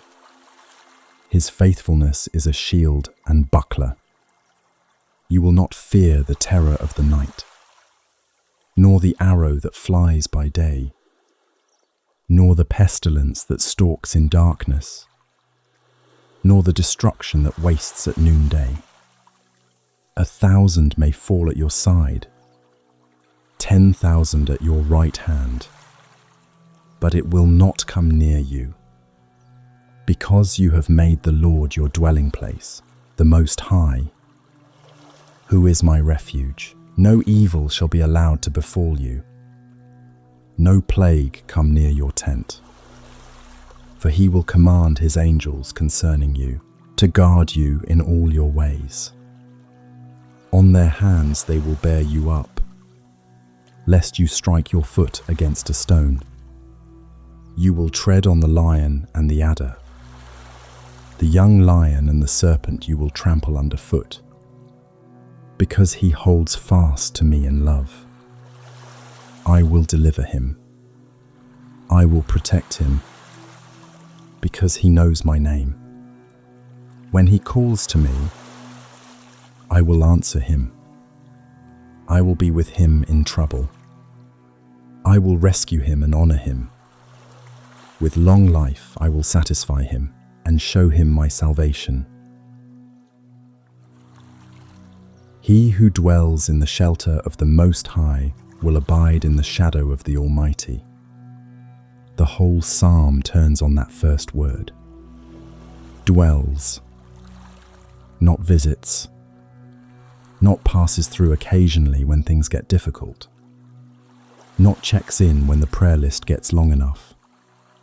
Dwells, which is the language of permanent residence, of someone who has moved in, who has made this their address, their home base, the place they return to at the end of every day, regardless of where the day has taken them. The protection described in this psalm, the covering wings, the faithful shield, the angels bearing you up, is not available to the occasional visitor. It is the inheritance of the one who stays, who, through the whole complicated mess of a real life, with its real doubts and real failures and real seasons of distance, keeps coming back, keeps choosing, again and again, to make this the place they live. Tonight is an act of dwelling. This, lying here, letting these words find you, choosing the presence of God over the noise, is not a small thing. It is exactly what this psalm is describing. He will cover you with his pinions, and under his wings you will find refuge.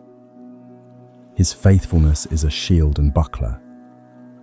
Under his wings, the image is of a bird, a mother bird, gathering her young beneath her. The chicks don't have to be strong enough. They don't have to be capable enough. They don't have to have earned the right to be covered. They simply have to be close enough to be gathered in. The wings come down. The warmth surrounds. The outside world, with all its threats and uncertainties, is still there. But between it and the one being held is something it cannot get through. His faithfulness is a shield and buckler, not your faithfulness. His, which means the protection doesn't waver on the days you waver, doesn't thin out on the days your faith feels thin, doesn't have gaps on the days you have gaps. His faithfulness, steady, consistent, unchanged by your performance, is the shield. You are not holding it. He is. You will not fear the terror of the night, nor the arrow that flies by day, nor the pestilence that stalks in darkness, nor the destruction that wastes at noonday. The terror of the night, whatever that is for you, and you probably know exactly what it is. The specific fear that finds you most reliably in the dark. The one that feels most credible at 2 a.m. when everything is quiet and there is nothing left to distract you from it. This psalm speaks directly to it. Not around it. Not over it. To it. You will not fear it. Not because it isn't real. Not because the darkness isn't dark. Not because the threat isn't genuine. But because the one under whose wings you are sheltering tonight is more real than the threat, more present than the darkness, and already aware of everything the night is carrying toward you. The arrow that flies by day, the unexpected blow that arrives without warning in the middle of an ordinary afternoon, the pestilence that stalks in darkness, the slow, unseen thing you can't quite get ahead of, the destruction that wastes at noonday, the crisis that arrives at the worst possible moment. in full light, with nowhere to hide. All of them covered, every hour of the day and night accounted for. Not a single gap in the protection. For he will command his angels concerning you to guard you in all your ways. On their hands they will bear you up, lest you strike your foot against a stone. Command his angels concerning you. Specifically, personally, not a general deployment of heavenly forces in the direction of humanity. A specific command concerning your specific life, your specific path, your specific vulnerabilities. On their hands they will bear you up. The image is almost unbearably tender for a psalm that began with armies and pestilence. Angels bearing you up, carrying you, hands underneath, supporting the weight, making sure that even the smallest stumble doesn't become a fall, lest you strike your foot against a stone. The most ordinary, unglamorous kind of stumbling. Not the dramatic disasters, but the everyday ones. The small trips, the minor wounds. Even those he attends to. Because he holds fast to me in love, I will deliver him. I will protect him because he knows my name. When he calls to me, I will answer him. I will be with him in trouble. I will rescue him and honor him. This is God speaking now, in the first person.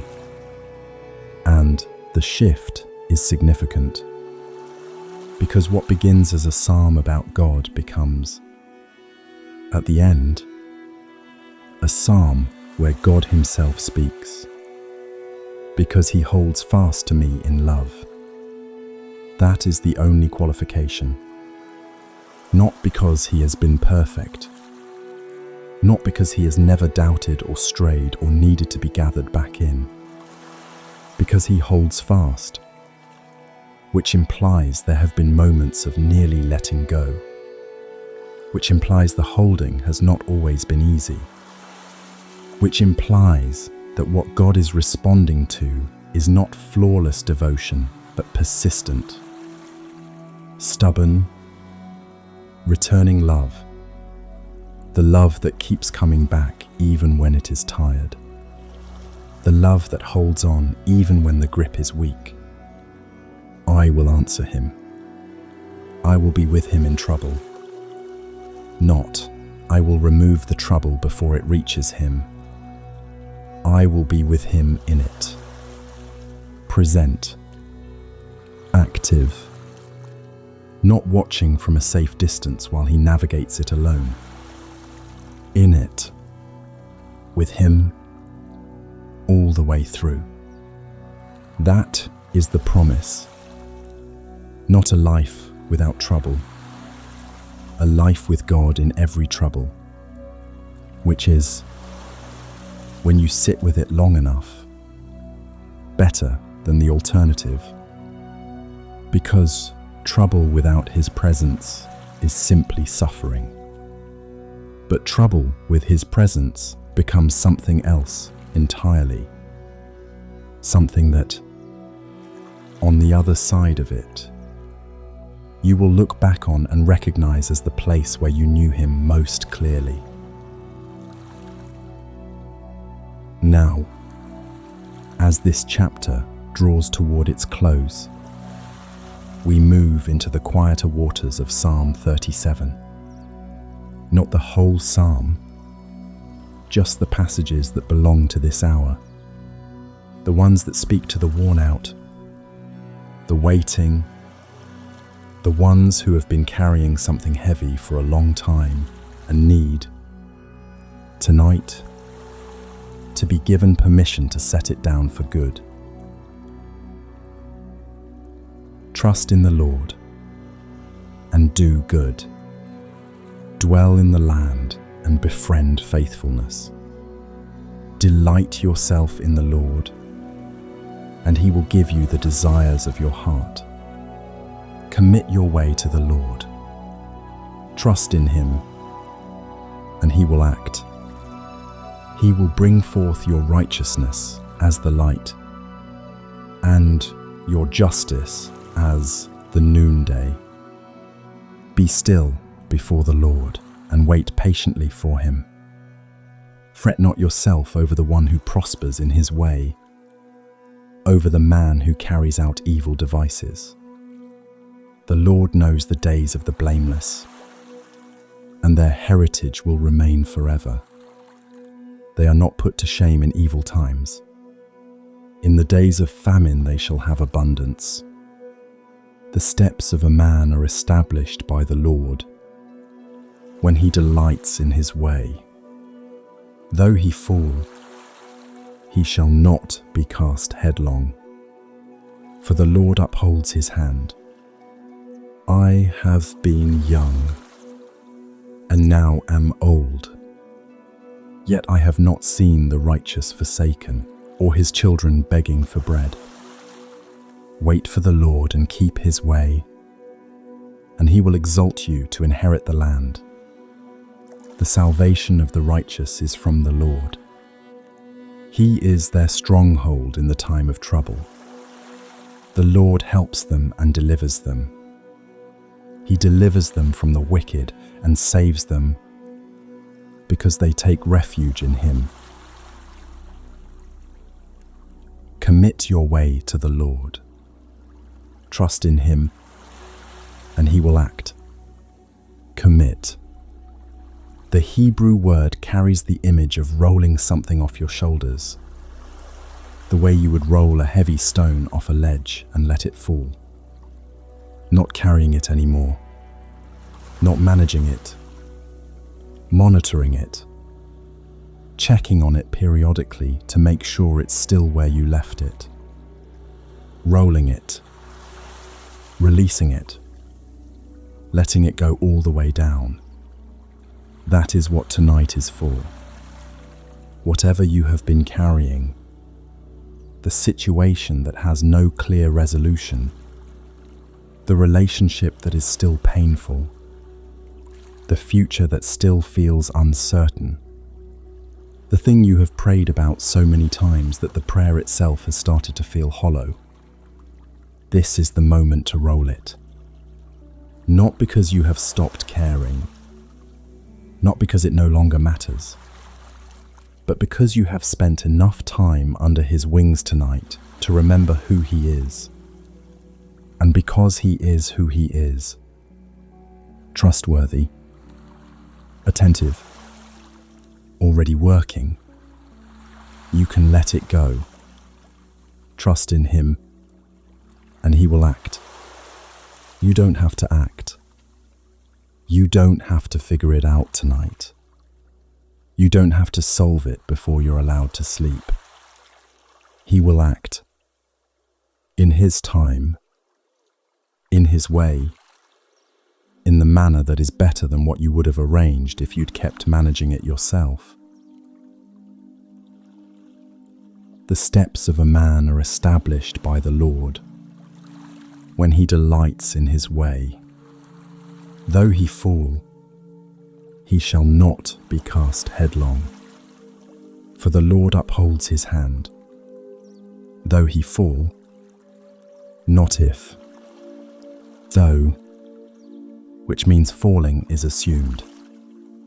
Stumbling is part of the journey. The missteps, the wrong turns, the moments you look back on and wince. None of them are outside the scope of what He already knew would happen when He established your steps. The steps were established knowing the falls. The path was laid, accounting for the stumbling. And even in the falling, he shall not be cast headlong. The fall does not become a free fall. The stumble does not become the end of the road, because underneath is a hand, upholding, catching, steadying before the fall becomes something worse. I have been young, and now am old, yet I have not seen the righteous forsaken. This is the testimony of a man who has lived long enough to look back across a whole life and say, in all of it, in the hard years and the good ones, in the seasons of abundance and the seasons of famine, in the moments of faithfulness and the ones he is not proud of, he has not seen the righteous forsaken. Not once. Not a single case. In a whole long life of watching how God works, where someone who trusted him was ultimately abandoned.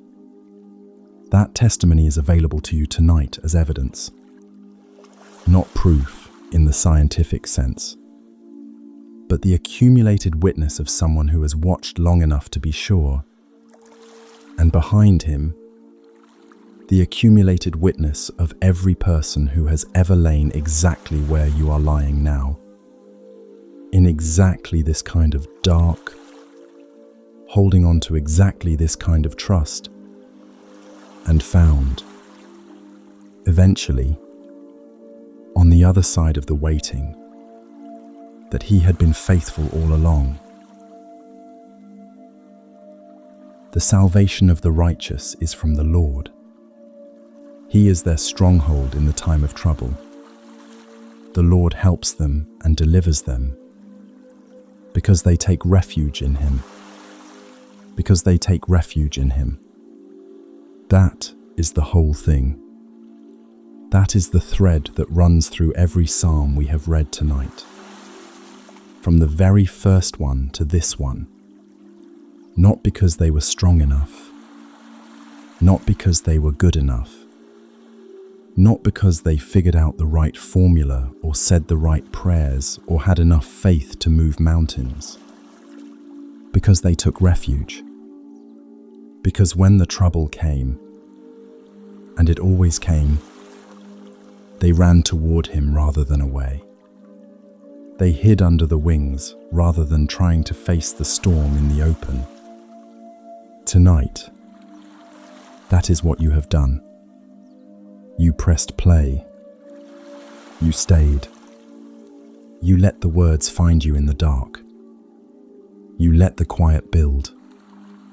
You let yourself be known and seen and held and protected, not by anything you did, but simply by choosing to be here, under his wings, in the shelter of the Most High. That is enough. That has always been enough. The wings are still over you. The hand is still upholding. The angels are still bearing you up, lest you strike your foot against a stone. Rest now. We are almost at the end of the evening. One more chapter, and then sleep.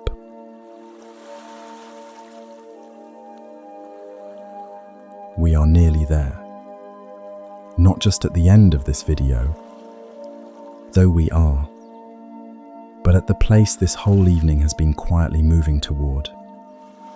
The place where the words stop being something you listen to and become something you simply rest inside. Where the ocean underneath is no longer something you hear, but something you have become part of.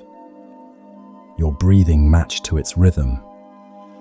Your body finally as still as the water it has been listening to for 2 hours. Before we read these last few passages, just notice, for a moment, where you are now compared to where you were when you pressed play.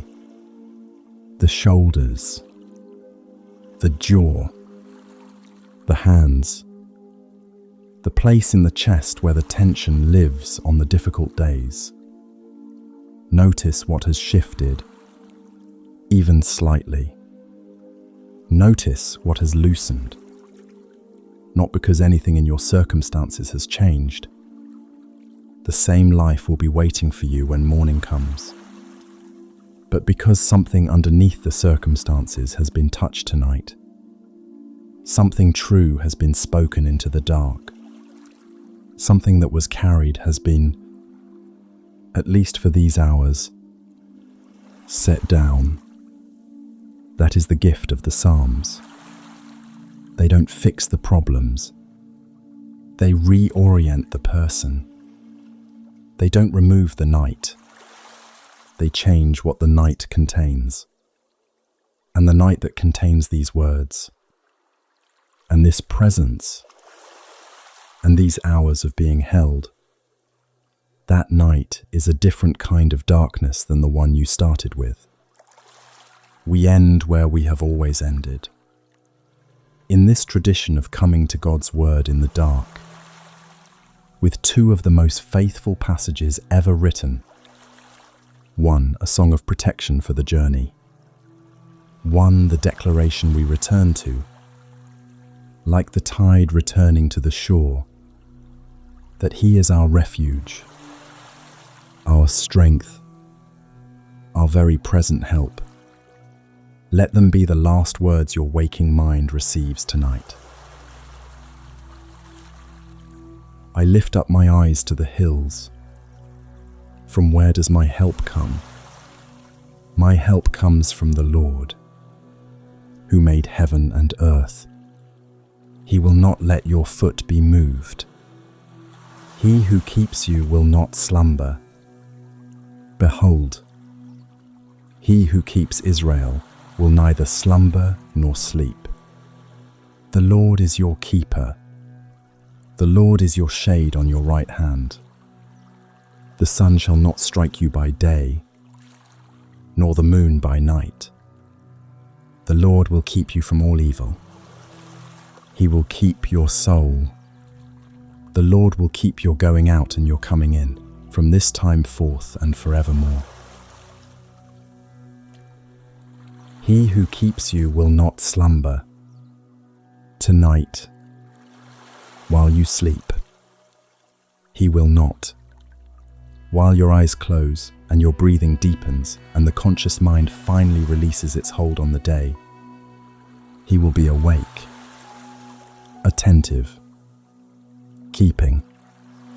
The same God who has been present through every word of this evening does not clock out when you fall asleep, does not hand the watch to someone else, does not step back and leave the night to run itself. He keeps you. He who keeps Israel will neither slumber nor sleep. There is something so quietly extraordinary about that. We are creatures who need sleep, who cannot function without it, who were made with this beautiful vulnerability built in. This nightly reminder that we are not God, that we cannot sustain ourselves indefinitely, that we need to stop and be restored.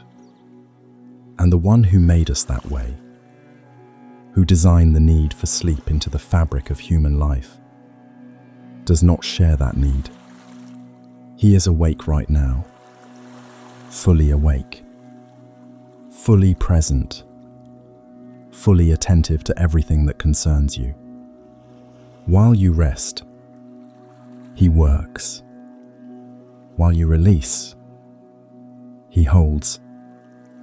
While you stop, He continues, unhurried, untroubled, unfailing, through every hour of this night and every night that follows. The Lord will keep your going out and your coming in, from this time forth and forevermore. You're going out tomorrow morning, into whatever the day holds, whatever the week ahead contains, whatever is waiting on the other side of sleep. And you're coming in, you're returning, at the end of that day, to this same place of rest. He keeps both. the leaving and the returning, the stepping out into the world and the stepping back into the quiet. Every threshold, in both directions, for as long as you live, from this time forth and forevermore. This time, tonight, this specific moment, in this specific dark, with this specific life, and from here, forward, all the way forward, without interruption, without expiration, without a single moment when the keeping stops. My help comes from the Lord, who made heaven and earth. I lift up my eyes to the hills. Picture it, just for a moment. A traveler on a long road, pausing to look up at the hills in the distance. In the ancient world, those hills were not always safe. They were where danger lurked, where the uncertain things lived, where the road became harder before it became easier. And the traveler looks at them and asks the question honestly, from where does my help come? Not from the hills themselves, not from his own strength or preparation, not from the certainty that the road ahead will be easy, from the Lord who made heaven and earth, the one whose scope of operation includes not just the hills, but everything the hills are part of. Not just the road you are on, but every road, in every direction, stretching out to every horizon. Your help comes from that one. Not from getting everything right. Not from finally having enough resources, or enough energy, or enough clarity to manage what's coming. From the Lord who made the heaven and the earth, who was here before the hills existed, and will be here after every hill has been crossed. That is where your help comes from. Let that be a settled thing inside you, not something you have to work to believe in the morning. Something that was spoken tonight, in the dark, by the oldest and most faithful words ever written, and that goes with you into the dream, and into the morning, and into whatever the morning brings. Now, one last time tonight, we return to the psalm we rested in earlier. Not all of it, just the heartbeat of it. The lines that have been quietly underneath everything we have read, like a bass note running through the whole evening. God is our refuge and strength, a very present help in trouble. Therefore we will not fear. The Lord of hosts is with us. The God of Jacob is our fortress. Be still and know that I am God. I will be exalted among the nations. I will be exalted in the earth. The Lord of hosts is with us. The God of Jacob is our fortress. Be still and know that I am God. One more time. Not as instruction now. You have been still for a long time already. As a gift, as the final word of the evening, settling over everything like the last light going out. Be still. You have been searched and known. You have been gathered in. You have been hidden under wings that do not tire. You have been told that the darkness is not dark to the one who is watching. You have been promised that the steps ahead are already established, that the falls are already accounted for, that the hand underneath is already reaching. You have been told that your help comes from the Lord who made heaven and earth, that he neither slumbers nor sleeps, that he keeps your going out and your coming in, from this time forth and forevermore.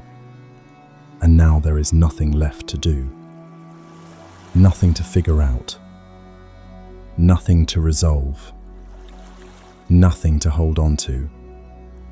The night is in his hands, which means it is in the best possible hands, and you are allowed to let go of it completely. Know that I am God. Not know as in, hold the information in your mind as you fall asleep. Know as in, let it settle into your bones. Let it be the last thing that is true before consciousness releases. Let it be underneath the dream, underneath the sleep, underneath the whole long, beautiful, complicated life you will wake up to tomorrow morning. He is God. He is here. He is for you. So now, let the eyes close, if they haven't already. Let the breath come and go without your help. Your body knows how to do this. It has been doing it your whole life. Every night, whether you were paying attention or not.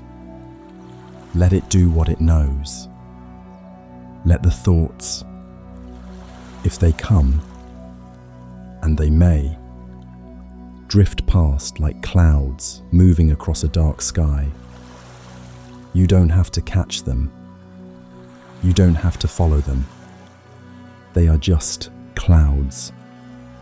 And the sky is wide enough for all of them, and deeper than any of them, and will still be there, unchanged, when they have passed. Somewhere outside, the ocean is still moving, the same rhythm it has kept for thousands of years, the same patience, the same faithful, unhurried returning, wave after wave after wave, each one complete in itself, each one giving way to the next, none of them straining, none of them forcing, all of them simply doing what they were made to do, like breathing, like sleeping, like the mercy that has been following you every single day of your life, whether you noticed it or not. Surely goodness and mercy shall follow me all the days of my life. All of them, including tomorrow, including the hard ones still ahead that you can't see from here, including the ones that will surprise you with their beauty, including the ordinary ones that won't feel significant but will be, quietly, exactly what they needed to be. Goodness and mercy following you every day, all the way home. The Lord is your keeper. He will not slumber. He will not let your foot be moved. He keeps your going out and your coming in from this time forth and forevermore. Be still and know. Good night.